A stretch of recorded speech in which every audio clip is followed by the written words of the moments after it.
This line shows how many months it would take for the current supply of housing to run out. It's a measure of housing supply, and it's been dropping for a decade. Okay, you done? You want to get banned, Dogs? Yeah, I did, doesn't it? Doesn't it? You've been saying this bullshit scam thing on your resub for the past like xQcOW, have a good night, everyone. You want to just get banned, dude? I'm so tired of your shit, man. And this line shows how housing prices have changed. They've skyrocketed in the past year.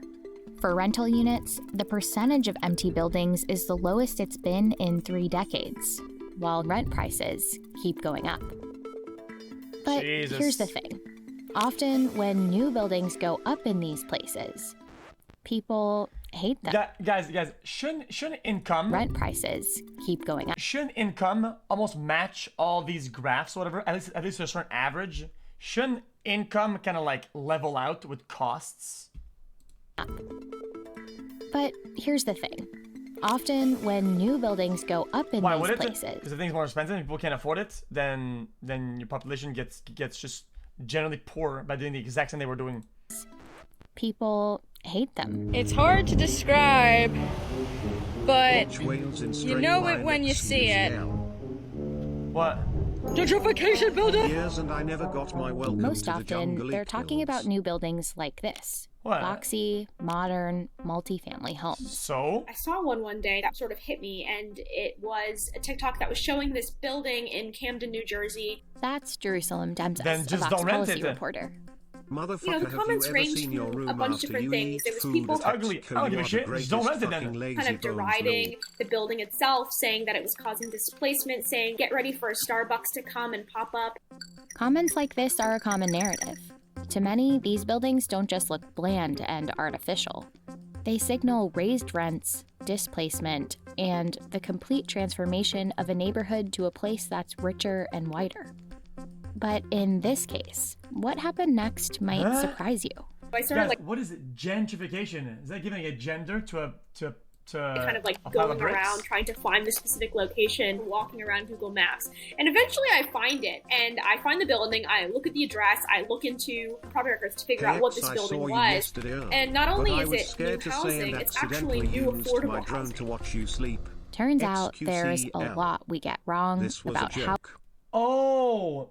It's a process whereby the character of an urban area is changed by wealthier people moving in, improving housing, attracting new businesses, displacing current inhabitants in the process. We see new construction in the US. The debt is piling up.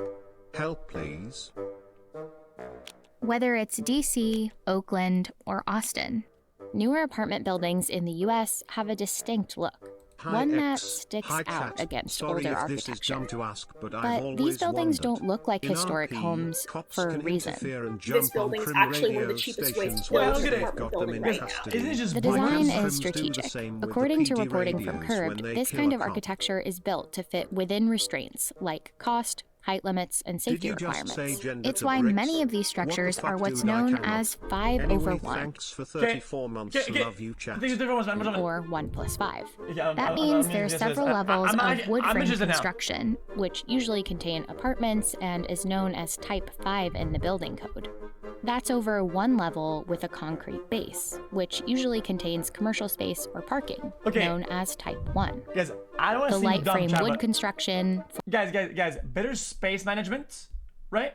Able to house more people in certain spaces. What's the problem? Flat windows and paneling around the building. What's the problem? Are all ways to build as affordably as possible. And that means you're able to build more affordable housing. I think a lot of the time people don't understand that in order to get affordable housing, the actual components of the building have to be cheap to develop and to construct. The results can be bland and look artificial, but that authenticity problem is an old one.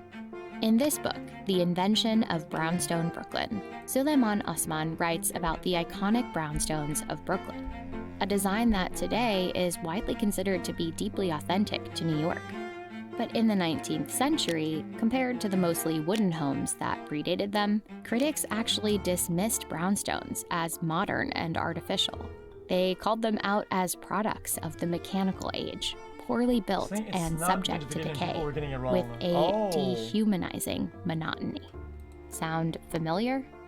comments in a lot of those TikTok videos, they say things like, oh, it looks like mass-produced, they look phony. I mean, that's literally the exact same language that was being used in the 1900s to talk about the brownstones.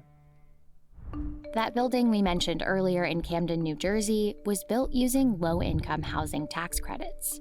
It has 245 units geared towards seniors and families making less than 60% of the area's median income. That's fucked up. It's easy to see why the construction of affordable housing like this is a good thing. But what about the new market rate buildings that service middle and higher income? Sorry, I misunderstood. I thought they were using the credits to build something that is not affordable. My bad. People. They've come to symbolize displacement, or the idea that existing residents could be forced involuntarily to move out, often for reasons like rent increases or eviction. Since developers like to build in places where prices are already rising, new buildings tend to correlate with those increased rents and displacement. But a growing number of researchers have tried to... Okay, I don't give a shit for the rest of this chat. Interesting though. Okay, this is something chat that I watch in the bath before going to bed. Okay, I watch the video chat when I'm in the bath. I'm a bath washer. Giga chat.